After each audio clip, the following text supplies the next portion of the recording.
Hi, this is Jason DiLorenzo, the Executive Director for Doctors Without Quarters, a student loan advisory that works exclusively with graduate health professionals to navigate the student loan marketplace. I'm hosting this short presentation today because there's been a change in the student loan marketplace that I think every doctor who's graduating from medical school or currently in training needs to be aware of. So, who am I talking to here today? If you're a 2016 medical school graduate, or you are in internship, in residency, or in fellowship, and you're currently using income-based repayment, pay-as-you-earn, or forbearance or deferment, then this discussion is definitely for you. You're also probably considering public service loan forgiveness. You have at least $100,000 of federal student loan debt, and you're either single or you're married with a non-working or low-income spouse. And I should just say that if any of this sounds unfamiliar to you and you're graduating from medical school or you're in medical training, please visit our website at dwoq.com or email us at help@dwoq.com to find out what your options are.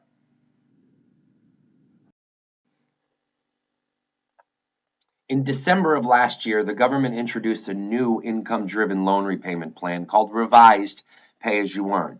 And Revised Pay-as-you-earn is available to anyone that has federal student loan debt, regardless of when you took out that debt.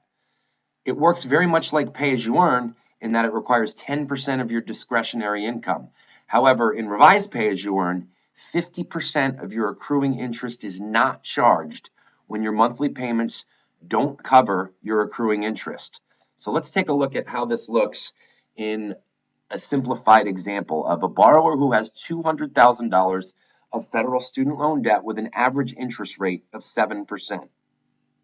Over the course of a year, that debt will accrue $14,000 of interest.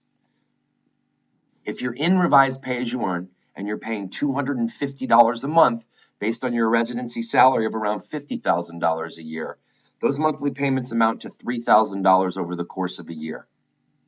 If you have $14,000 of accruing interest, but you're paying $3,000 of it, essentially what you have is $11,000 of outstanding accrued interest in that year.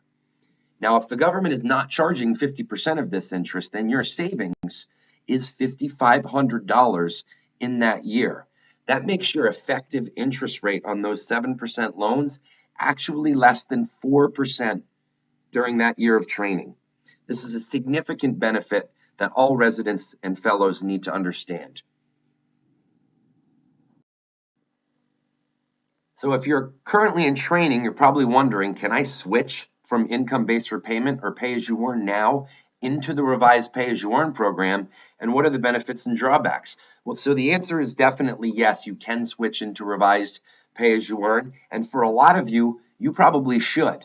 Your payments in Revised Pay-as-you-earn also count towards the public service loan forgiveness program. So if you've done 3 years in income-based repayment and you want to reduce your payment, get the interest benefit that Revised Pay-as-you-earn offers, then you can move into that program and you'll still only need to do 7 years in a qualifying repayment plan before you can apply for public service loan forgiveness.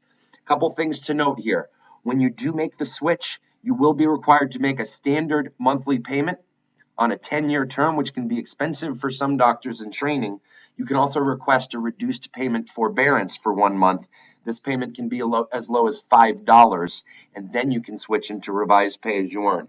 It's also always important to note that when you do change programs, previously accrued interest at that point will capitalize. However, there's a minimal impact there if you're pursuing public service loan forgiveness, but one that should be noted nonetheless.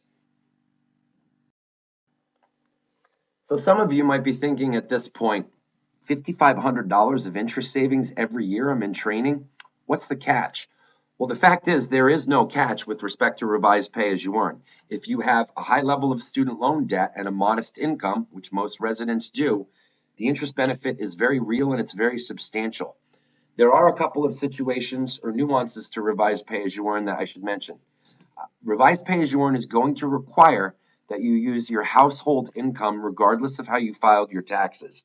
So for those of you out there that are using IBR or Pay-as-you-earn and filing your taxes separately to reduce the amount of income you show for the purposes of lower student loan payments and higher forgiveness, you're not going to be able to use that strategy in revised pay as you earn. Your household income will be used to dictate your payments. And so if you have a high household income, there's not going to be much, if any, of an interest benefit. It's also important to note, particularly as you finish training and your income goes up, hopefully substantially, that in revised pay as you earn, there is no cap to how much your payments can be monthly. In IBR and pay as you earn, that cap is the 10-year standard amount monthly for your level of student loan debt. So as you transition to practice, it may make sense to transition from revised pay as you earn to another qualified program if you're still pursuing public service loan forgiveness. Well, thanks for listening to this short presentation, and if you found it valuable, please do share it with your peers. Doctors Without Quarters is available to help you determine if revised pay as you earn or other alternatives in the marketplace are the best option for you. You can learn more about our services by visiting dwoq.com or contacting us at help@dwoq.com or at the phone number listed here. Thanks again.